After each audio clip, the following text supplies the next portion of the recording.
안녕하세요. 저는 서울에 살고 있는 디저트 카페를 운영하고 있는 32살 여자입니다. 저는 비혼주의고 결혼은 사치라고 생각하며 혼자 사는 게 차라리 마음 편하다고 생각하는데요. 불과 몇 년 전에 일어났던 그 사건 때문에 제가 왜 비혼주의가 됐는지, 왜 결혼은 사치라고 생각하는지 그 이야기를 지금 들려드릴까 해요. 사실 저에게는 남모를 가정사가 있는데요. 미혼모셨던 엄마는 할머니와 함께 온갖 굳은 일은 마다하며 저를 키우셨어요. 아버지에 대한 그 어떠한 이야기를 해주지 않으셔서 원래 저한테는 아버지가 없는 게 당연한 건 줄 알았거든요. 가족 사진을 찍을 때면 저는 늘 할머니와 엄마, 가끔은 아빠라는 존재가 부럽기도 했지만요. 저에게 아낌없는 사랑을 주셨기 때문인지 아버지의 빈자리를 금방 잊고 지냈답니다. 어렸을 적 엄마가 교통사고로 갑자기 돌아가셔서 나이 많은 외할머니가 저를 홀로 키우셨거든요.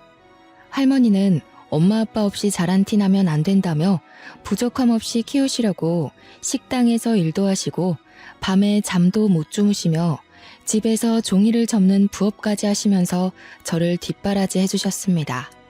그런 할머니가 제가 고등학교 2학년이 되던 해 노환으로 돌아가셨어요. 세상에 저 혼자밖에 없음을 몸소 깨달으며 평생 쏟을 눈물을 그날 다 쏟은 것 같아요. 할머니를 보내드리고 슬픔을 겨우 가라앉히며 유품을 정리하고 있었는데 제 베넷 저고리가 담긴 작은 상자를 발견했습니다. 김도진이라는 이름과 함께 주소가 적힌 종이, 그리고 할머니의 편지가 담겨 있었죠. 아람아, 할미다. 아마도 아람이가 이 편지를 읽을 때면 할미는 이 세상에 없을 게야.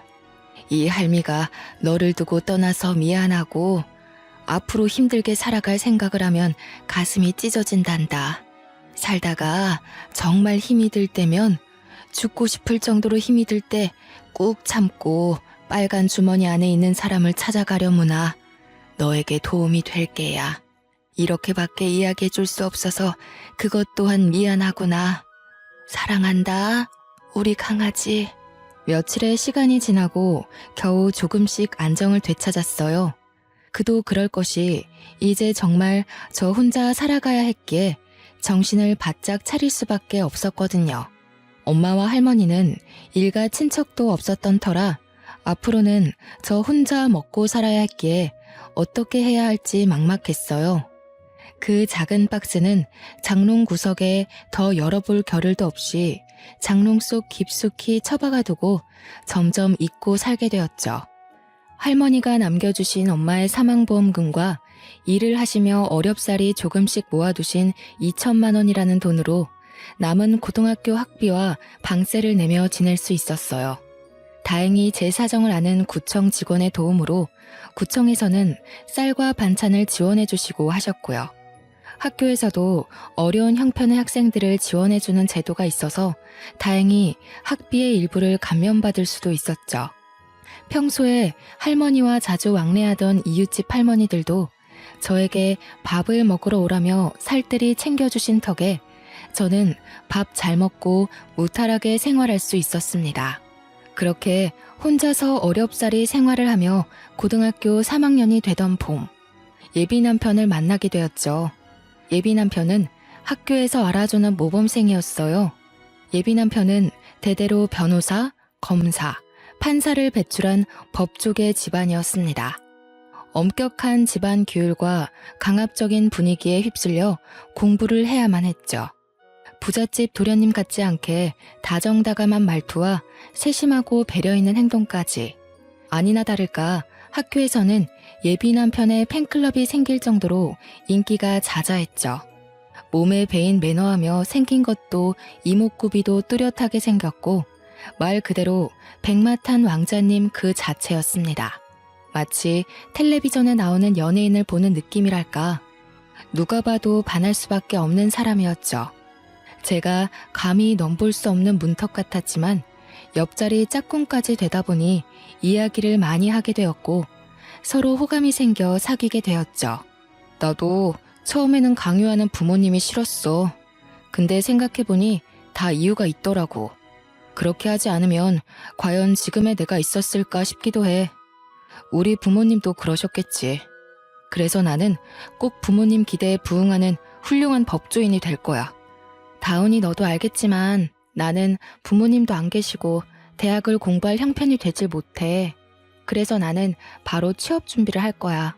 내가 돈 열심히 벌어서 너 변호사 될 수 있도록 열심히 내조할게. 지금도 충분히 도움받고 있는 걸.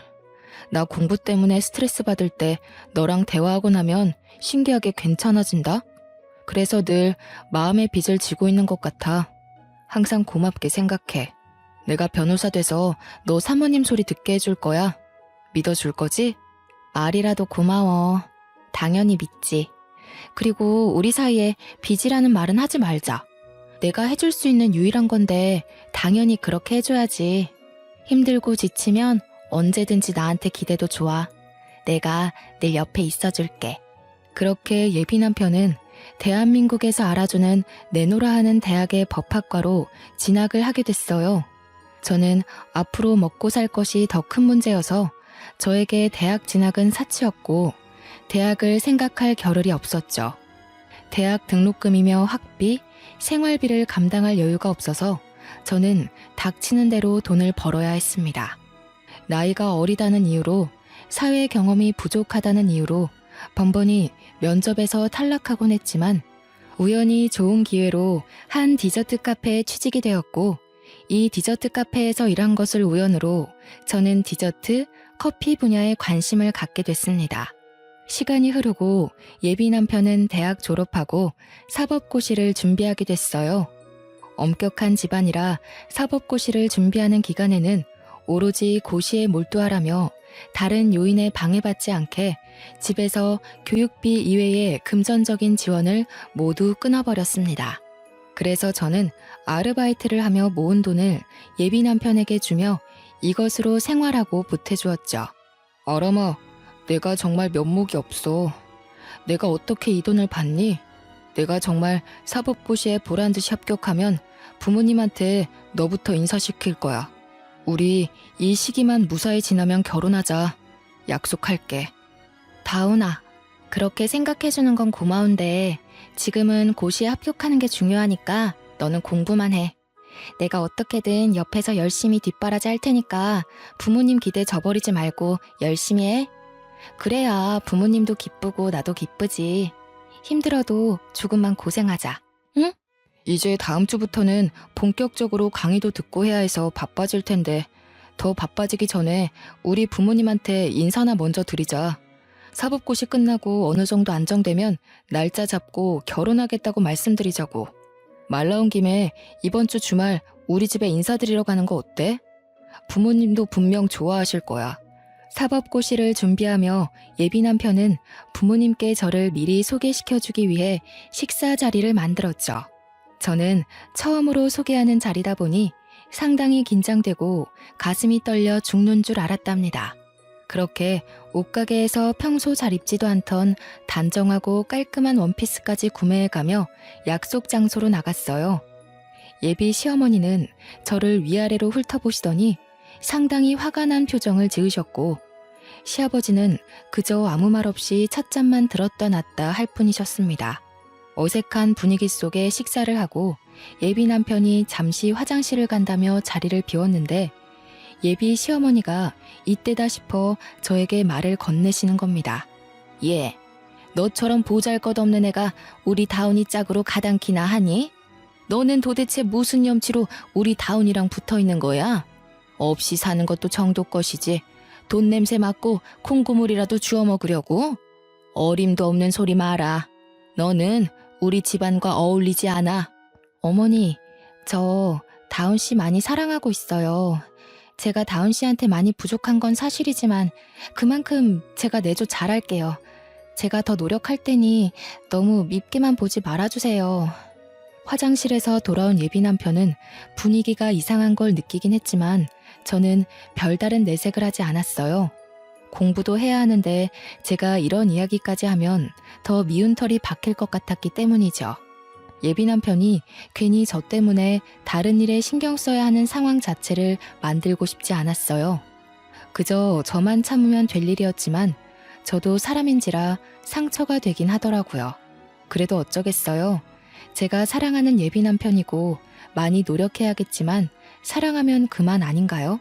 그렇게 3년이라는 시간을 밤낮 없이 일하며 예비 남편을 뒷바라지했습니다. 건강한 식단으로 밥을 먹이고 싶어 삼시세끼 밥을 꼬박 해줬고요. 감기라도 걸릴까 배, 무, 양파, 대추를 넣고 달인 물까지 챙겨주며 살뜰히 내조한 결과 결국 사법고시에 우수한 성적으로 합격하는 쾌거를 누릴 수 있었습니다. 사법연수원을 졸업하고 강남에 있는 중견 로펌에서 스카우트 제의가 온 예비 남편은 변호사로서 만족스러운 첫 출발을 하게 됐죠. 아람씨 벌이도 어느 정도 되는 데다가 카페 경력 7년이면 창업하고도 남는데 그동안 배운 것도 있고 경험도 많이 쌓였으니 창업을 알아보는 게 어때? 에이, 사장님, 너무 앞서 나가셨는데요. 저는 아직 돈도 더 벌어야 하고 제 주제에 무슨 카페 창업이에요. 사장님 말씀은 감사하지만 저는 아직 배워야 할 게 많은 일개 직원이에요. 저는 아직 사장님 카페에서 더 일하고 싶다고요. 나야 물론 아람씨 직원으로 계속 두고 싶지. 아람씨 디저트 만들거나 커피 내리는 거 보면 여느 파티시에 못지않게 감각도 있고 그 능력이 아까워서 내가 아끼는 마음으로 말해주는 거라고. 다시 생각해봐도 직원으로만 두기에는 너무 아까운 인재란 말이야. 제가 과연 카페를 차리면 사장님만큼 번창할 수 있을까요? 아직 배워야 할 게 많은데 저 배우기만 했지 제대로 된 자격증도 없는걸요. 그게 뭐가 문제야? 자격증이야 실력 좋으니 한 번에 떡 붙을 거고 아람씨 실력이면 어딜 가든 성공하고도 남는 실력이란 말이야. 주눅 들지 마. 우리나라는 이게 문제야. 꼭 자격증으로만 사람의 수준을 판단한다니까. 아람씨, 내가 도움 줄 수 있으면 얼마든지 도와줄 테니 걱정 말고 창업 준비해보는 게 어때? 시간이 조금 흐르고 제가 카페에서 일을 하게 된 지 7년 차가 되었을 때 사장님은 저에게 이제는 창업을 해볼 때가 되지 않았냐고 물으셨죠. 때로는 딸처럼 다정하게 챙겨주시기도 하고 디저트와 커피를 배울 때는 엄격한 선생님이셨고 저의 사정을 잘 알고 계셨던 사장님은 저에게 아낌없는 가르침과 친절을 베풀어 주셨습니다. 이제는 때가 되었다며 창업을 권유하셨어요. 모아둔 돈이 제법 있긴 했지만 창업을 하기 위해서는 터무니없이 적은 금액이었어요. 저는 사장님의 도움으로 카페 창업을 위해 이리저리 발로 뛰며 바쁜 시간을 보냈습니다. 얼마 뒤 예비 남편의 생일이 코앞으로 다가왔습니다. 모처럼 좋은 시간을 보내고 싶어 예비 남편에게 오랜만에 데이트를 하자며 연락했죠. 자기야, 며칠 뒤면 자기 생일이잖아. 그동안 서로 바빠서 자주 못 만났잖아. 자기 생일날 데이트 어때? 맛있는 거 먹으러 가자. 시간은 언제가 좋을까? 예전에 자주 가던 고깃집 갈까? 자기 생각은 어때? 그게 나 그날 지인들이랑 약속이 있거든. 로펌 근무하면서 알게 된 동료들인데 생일이라고 하니 모임을 하자네. 아마 아람이 너랑은 따로 봐야 할 것 같아. 선배 변호사들도 오고 회사 사람들도 오는 자리라 되게 중요하거든. 알잖아. 사회생활 초반이 중요한 거. 그래?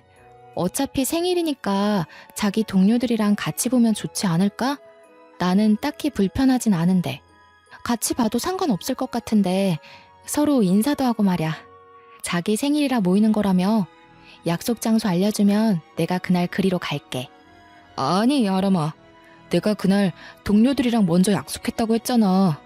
그 자리에 선배들도 오는데 중요한 자리란 말이야. 적당히 알아들어야지. 왜 이래? 사람 짜증나게. 왜 신경질을 내고 그래? 사람 무안하게. 뭐 하는 수 없지. 알겠어. 다음에 따로 날 잡아서 보면 되지 뭐. 또 연락할게. 바쁜데 연락해서 미안해. 고생하고. 갑자기 화를 내는 예비 남편의 목소리에 내가 잘못한 건가 생각이 들었어요. 그래도 저는 서프라이즈로 놀래켜주고 싶어 다음날 남자친구가 일하는 로펌 앞으로 찾아갔죠. 평소에 장난도 많이 치고 이벤트를 좋아하던 예비 남편이라 좋아할 것 같았어요.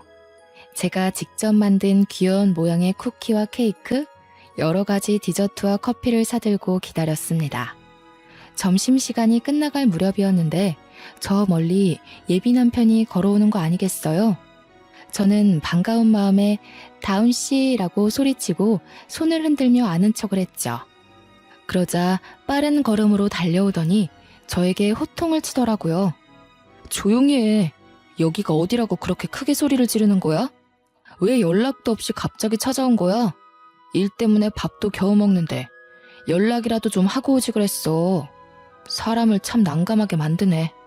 내가 눈치 보여서 회사 생활 잘하겠어? 뭐? 난감해? 자기 말을 너무 심하게 하는 거 아니야? 나는 자기 생일이라고 생일날 못 만나서 내 딴에는 축하해주려고 온 건데. 너무한다. 길게 있다 갈 것도 아니고 이것만 전해주고 가려고 했어.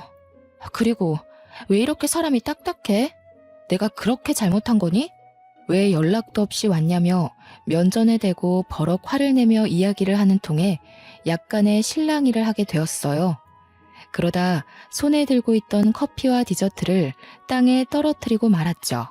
제가 손수 만든 케이크는 뭉개져 먹지도 못하게 디저트들은 구겨지거나 산산조각 났어요.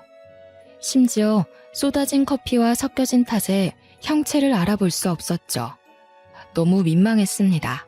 그것을 보고 주변에 있던 사람들이 하나둘씩 쳐다보기 시작하고 수군거리기 시작했어요. 예비 남편은 멍하게 서 있는 저를 두고 나중에 연락하겠다고 이야기를 하고는 지나가던 동료들과 황급히 건물 안으로 들어가 버리더군요. 그런데 들어가면서 동료들끼리 하는 이야기가 참 가관이었습니다. 너무 기가 막혀 온몸에 털이 곤두서고 다리에 힘이 풀려버릴 것만 같았어요. 다운 씨, 저 여자가 자기 대학생 때부터 뒷바라지 해줬다는 사람이야? 다운 씨 그렇게 안 봤는데 생각보다 눈이 좀 났구나. 의외인데? 나 무슨 한편의 드라마 보는 줄 알았지 뭐야. 저에 대해서 아는 게 없는 사람들이 함부로 짓거리는 게 마음에 들지는 않았지만 저로서는 아무것도 할 수 있는 게 아무것도 없었습니다. 오히려 가만히 서 있는 제가 초라하고 멍청하게 느껴질 뿐이었죠. 눈물을 머금고 버려진 디저트와 커피들을 정리하고 쓸쓸히 카페로 돌아왔습니다. 내일 사용할 재료 손질, 커피 원두 상태 확인 등 정신없는 시간을 보내려고 했어요. 그런데 이게 웬일입니까? 퇴근을 앞둔 저녁시간 로펌 앞에서 나에 대해 함부로 말을 건넸던 여자가 저를 찾아온 겁니다. 우연이겠거니 했지만 그 여자는 일부러 저를 보러 온 거라며 커피 한 잔을 내어달라 했어요. 저와 잠시 대화를 나누고 싶은데 가능하냐며 묻는 겁니다. 귀티가 잘잘 흘렀고 온몸에 명품을 휘감고 그러면서 다리를 꼬더니 정말 기가 막힌 이야기를 해줬습니다. 김아람 씨? 나는 이수윤이라고 해요. 보셨다시피 다운 씨 동료 변호사고요. 이야기는 대충 들었는데 다운 씨랑 나 이미 연수원 시절부터 결혼을 전제로 만나고 있는 사이예요. 집안끼리도 어렸을 적부터 알고 지내는 사이고요. 대학교 2학년 때 약혼했고요. 무슨 말인지 이해했어요? 저는 대뜸 그 여자가 하는 이야기를 듣고 충격을 먹어 뭐라 말할 수 없었습니다. 고등학생 때부터 지금까지 몇 년을 만나왔는데 갑자기 약혼녀의 결혼이라뇨. 아무 말도 못하고 가만히 시선을 떨구자 그러더군요. 어머니한테도 그리고 그이한테도 이야기 들었어요. 뒷바라지 해준 건 고맙지만 왜 굳이 그렇게까지 했어요? 아람 씨 아니어도 이미 집에서 충분한 지원을 받으면서 열심히 공부하고 있던 사람인데 진짜 결혼이라도 할 줄 알았어요? 저희 고등학교 때부터 지금까지 만났고 미래를 약속한 사이예요. 그렇게 함부로 이야기하지 않았으면 해요. 뭐가 어찌됐건 아직 만나는 사이라고요. 당신이 뭔데 우리에 대해 그렇게 함부로 이야기를 해. 김아람 씨, 당신도 얌전한 사람은 아니군요. 성질도 부릴 줄 알고. 여기 1,000만 원이에요. 이제 더는 다운 씨랑 연락하지도 만나지도 않았으면 좋겠네요. 어차피 우리는 곧 결혼할 사이고 그래봤자 당신은 고작 불륜녀일 뿐이야. 내 말 알아듣겠어요? 그렇게 그 여자는 1,000만 원이 든 봉투를 제게 던지듯이 주고 자리를 떠났습니다. 마음을 가다듬고 예비 남편에게 연락을 했지만 전화기가 꺼져 있다는 말소리만 들려올 뿐이었죠. 반포기 상태로 언젠간 연락이 오겠지, 아니겠지 하며 2달 정도의 시간이 흘렀을까 예비 남편에게 장문의 문자가 오더군요. 청첩장과 함께요. 다음 주에 결혼식을 올린다며 미안하다고 말이죠. 저는 그대로 있으면 너무 억울할 것 같아 며칠 뒤 결혼식장으로 찾아갔습니다. 얼마나 잘 사는지 두고 보고 싶은 마음도 있었고 보기 안 좋은 건 알지만 붙잡고 싶었어요. 식장에 나타난 저를 발견한 예비 남편과 예비 시부모님은 얼굴이 사색이 되셨죠. 저는 예비 남편을 보며 어떻게 이럴 수 있냐고 눈물을 흘리며 말했습니다. 돌아와 달라고. 너 여기가 어디라고 와? 아직도 스토커 짓 하고 다니는 거야? 이제 그만하라고 했잖니. 돈까지 받았으면서 아직도 미련을 못 버린 거야? 저기요, 여기 경찰 좀 불러주세요. 그렇게 저를 정신병자로 몰아 경찰을 불러 결혼식장 밖으로 내던지다시피 해서 쫓겨났고요.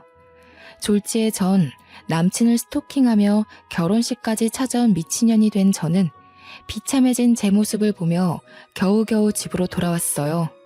혹시라도 예뻐 보이면 다시 돌아오지 않을까 해서 오랜만에 한 화장은 번질 대로 번져 있었고 머리는 헝클어져 있고 정말 제가 봐도 가관이었거든요. 도저히 이대로는 못 살 것 같아 다른 지역으로 이사를 가야겠다고 생각하며 집을 정리하는데 할머니가 제게 남겨주신 작은 상자를 다시 보게 됐습니다. 박스 안에 놓여있던 이름과 주소가 적힌 쪽지를 발견한 저는 곰곰이 생각에 잠겼죠. 이 사람이 과연 어떤 사람일까 하고 궁금증이 생긴 저는 종이에 적힌 주소를 찾아가기로 마음먹었어요. 물어물어 찾아간 곳은 드라마에서나 볼 법한 궁궐 같은 부잣집 저택이었습니다.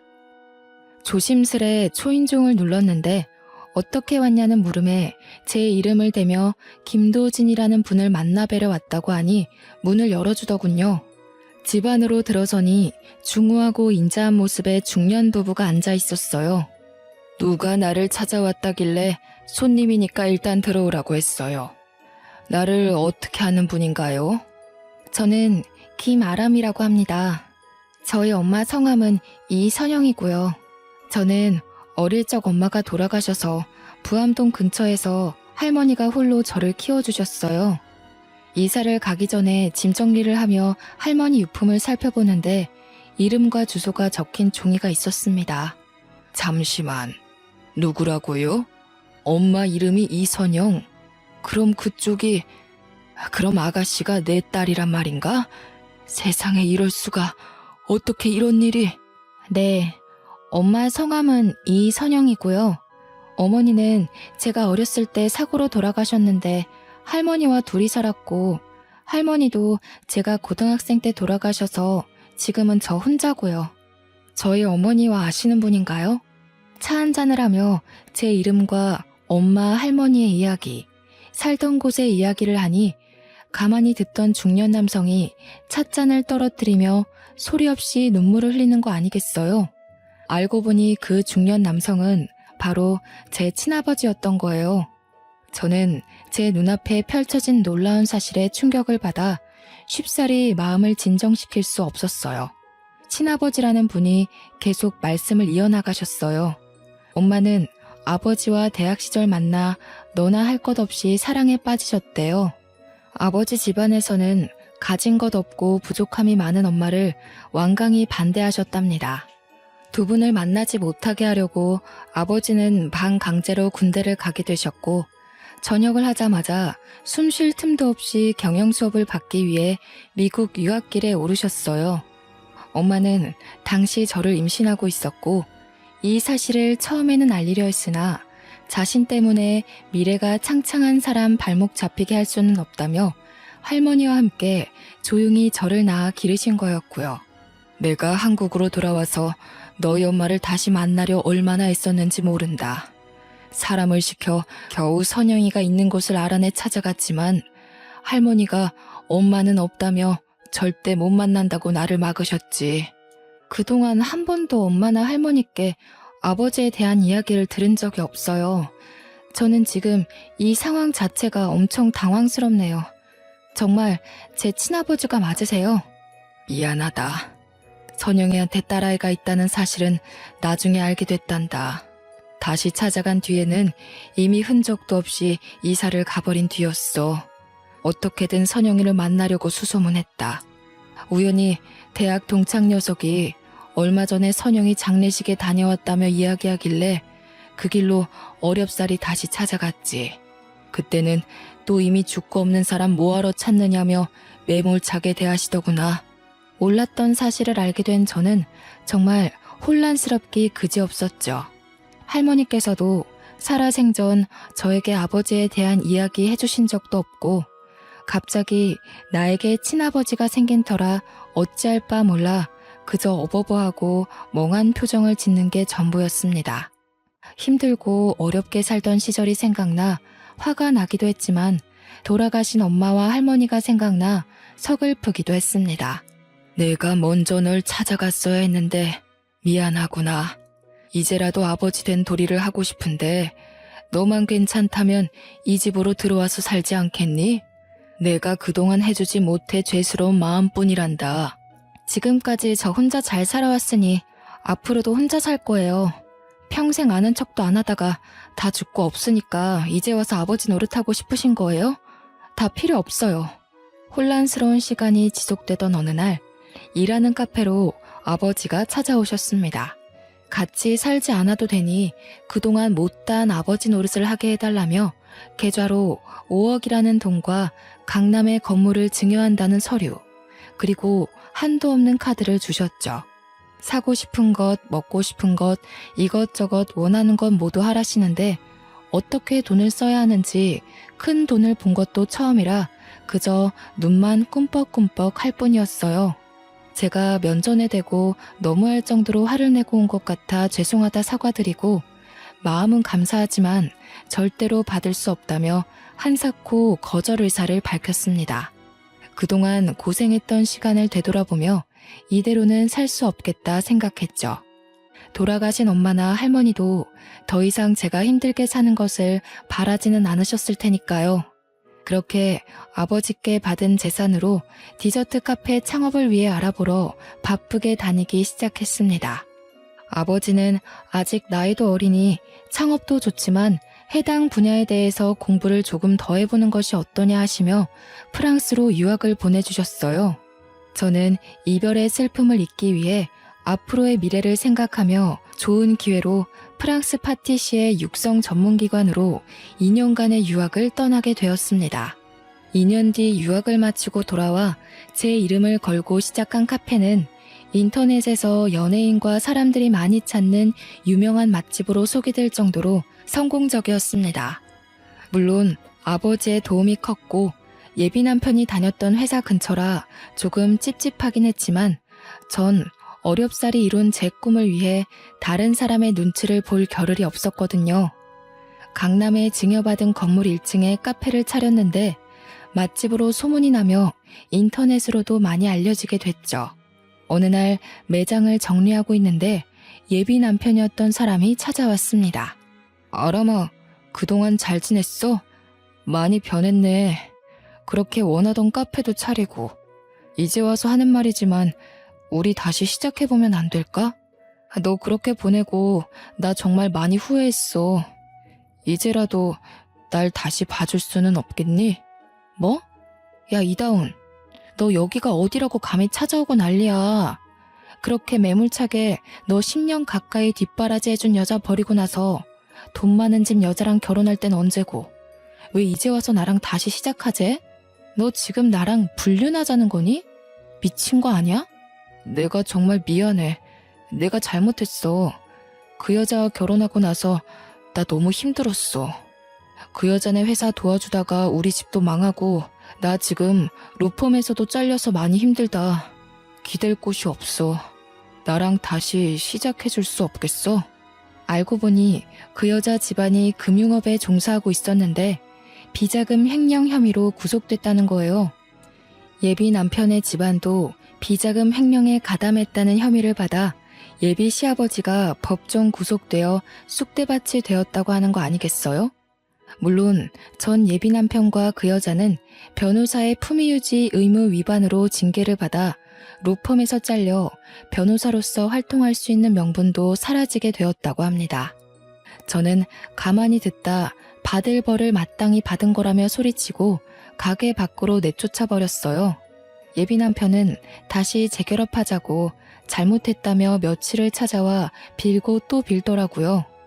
아버지 회사도 강남 부근이라 가끔 오셨는데 우연히 아버지를 본 전 예비 남편이 저와 아버지 사이를 알고 검은 속내를 내비치며 더 매달렸어요.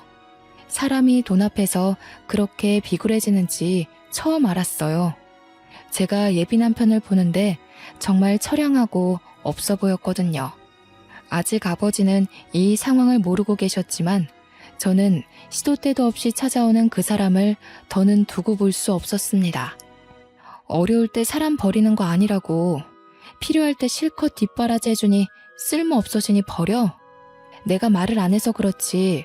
너네 집에 처음으로 인사드리러 간 날. 나 없이 살았다고 얼마나 나를 못마땅하게 생각하셨는데 난 더 이상 당신 같은 사람들한테 재활용품 취급당하며 살 이유 없어. 그러니 꺼지란 말이야. 지치지도 않는지 마음을 받아줄 때까지 안 나가겠다고 완강하게 버티는 것을 직원을 시켜 경찰에 신고한 뒤에야 일을 마무리할 수 있었습니다. 경찰에 신고하고 철창에 갇히고 싶지 않으면 나가라고 소리치는데 꼬리를 내리며 황급히 빠져나가는 그 모습이 너무 우스웠어요. 그렇게 한바탕 소란이 겨우 진정되나 싶었는데 이번엔 예비 시어머니가 만나자고 카페를 찾아왔어요. 집안이 쑥대밭인데 잔뜩 힘을 주고 온 모습이 가소로웠습니다. 예, 넌 이렇게 성공해서 잘 살고 있으면서 왜 아무런 말도 안 했니? 내가 다시 잘 되게 해줄 테니 너희 아버지한테 말해서 작은 변호사 사무실 하나라도 차려달라고 말해봐. 변호사 남편 두는 게 어디 쉬운 줄 아니? 저기 어머니, 아니 아줌마, 어디서 뻔뻔하게 여길 찾아오시는 거예요? 정말 배운 것 없는 티내시네요. 지금 저한테 이럴 처지가 되세요? 이럴 시간에 댁 아드님이나 간수 잘하시고요. 함부로 짓거리시는 건 여전하시네요. 뭐? 너 말 다 했니? 이게 부모 없는 게 우리 귀한 아들 만나는 거 조용히 눈 감아줬더니 이제 와서 돈 많아지니까 눈에 뵈는 게 없나 봐? 저기요. 돈이 없으면 일해서 벌 생각을 해야지 기생충처럼 왜 이제 와서 들러붙어요? 아줌마는 자존심도 없어요? 더 이상 할 얘기도 없으니 조용히 돌아가세요. 제가 예전같이 주눅든 모습도 아닌데다가 부탁을 들어줄 것 같지 않으니 제 얼굴에 물을 끼얹고 거기에 모자라 뺨을 한 대 치는 게 아니겠어요? 드라마에서만 보던 일을 몸소 겪게 된 저는 이때구나 싶어 예비 시모에게 똑같이 해주었습니다. 예비 시모는 천벌을 받아도 마땅한 년이라며 소리치며 악다구니를 썼죠. 말도 안 되는 소리 할 거면 꺼지세요, 제발. 어른이라서 대우해줬더니 없이 자라서 보탬이 안 된다며 저 버릴 땐 언제고. 이제 돈 많아지니까 며느리 삼고 싶어요? 진짜 양심도 없네요. 부부가 같이 감옥살이 하고 싶지 않으면 당장 꺼지란 말이야. 악재는 한 번에 다가온다 했던가요? 며칠 조용하다 싶더니 예비 남편과 결혼했던 그 여자가 카페로 찾아옵디다. 정말 지긋지긋한 상황에 치가 떨렸어요. 이번엔 무슨 이야기를 하나 드러나 보자 하는 심정으로 커피까지 내주며 대화를 했어요. 정말 기가 막히게도 하나같이 돈 이야기를 하대요. 저에게 준 1,000만 원, 그걸 다시 돌려달라고 하는데 너무 기가 차고 어이가 없었어요. 저도 돈 없이 살아봤고 1,000만 원이 적은 돈은 아니니까 저럴 수도 있겠다 싶었지만 저에게 돈 봉투를 집어던지던 당당했던 모습은 어디 간 걸까요? 돈 하나로 사람이 이렇게 바뀔 수가 있을까 하고 괘씸했지만 하도 찾아오니 오히려 측은지심이 들더라고요. 하지만 이제 와서 돈을 다시 돌려줄 이유도 이 사람들을 상대할 이유도 없었기에 저는 듣는 척만 하며 대꾸를 하지 않았어요. 그저 속으로 새어나오는 비웃음을 겨우 참을 뿐이었죠. 이봐요. 내가 이렇게 무릎 꿇고 이야기하잖아요. 제발 내 사정 좀 봐줘요. 그 1,000만 원 다시 돌려줘요. 다운 씨한테 이야기 들었을 거 아니에요? 그러지 말고 저 하나 살려준다 생각하고 1,000만 원 다시 돌려줘요. 듣자 하니 진짜 어이가 없어도 너무 없네. 끼리끼리 만난다더니 다운 씨부터 어머니 그리고 당신까지 세트로 난리 부르스네요. 요즘 내가 너무 재밌어 죽겠어요. 아니, 아무리 돈 앞에 장사 없다더니 왜 이렇게 비굴해졌어요? 제발 이렇게 빌게요. 1,000만 원 다시 돌려줄 때까지 안 일어설 거예요. 나를 봐서라도 그 1,000만 원 돌려주세요. 그 여자는 정말 1,000만 원을 받아가려는 속셈이었는지 제가 무시하고 직원 휴게실로 가려 하자 뒤에서 제 머리를 확 낚아채며 입에 담지도 못할 온갖 욕설을 해대기 시작했습니다. 상황도 상황이지만 카페 안에 손님들도 있고 시끄러워져 봤자 좋을 게 없어서 경찰에 신고 좀 해달라고 소리치고 아무런 대항도 하지 않았죠. 결국 손님 중 한 분이 놀래서 신고를 해주셨고 경찰이 온 뒤에야 제 머리채를 놓고 끌려나갔어요. 예상은 했던 상황이지만 계속 반복되는 탓에 저는 조금씩 지쳐갔습니다. 더는 상대하고 싶지 않았거든요. 뭐가 어쩌고 어째? 야, 너 말 그렇게 하는 거 아니지. 없는 거 보태줬더니 은혜는 못 갚을 망정 이렇게 나오겠다 이거야? 너 지금은 내가 이렇게 그냥 가지만 두고 봐. 후회하게 해줄 거야. 한 번만 더 오면 접근 금지 명령에 나한테 그동안 줬던 모욕감 그리고 지금 돈을 갈취해 가려던 것까지 모두 신고해서 싸그리 감옥에 쳐넣을 거예요. 내가 못할 것 같아? 궁금하면 어디 해보시던가. 정말 미친 여자처럼 저한테 악다구니를 쓰는데 저도 같이 소리치며 엄포를 놓았죠. 그 뒤로 다행히도 카페로 연락이 오거나 찾아오는 일은 없었습니다. 제가 악바리 소리까지 들어가며 돈을 아껴 예비 남편을 뒷바라지해준 시절 허무하게 지나가버린 20대 청춘이 자꾸 생각나 서러움에 눈물만 나왔습니다.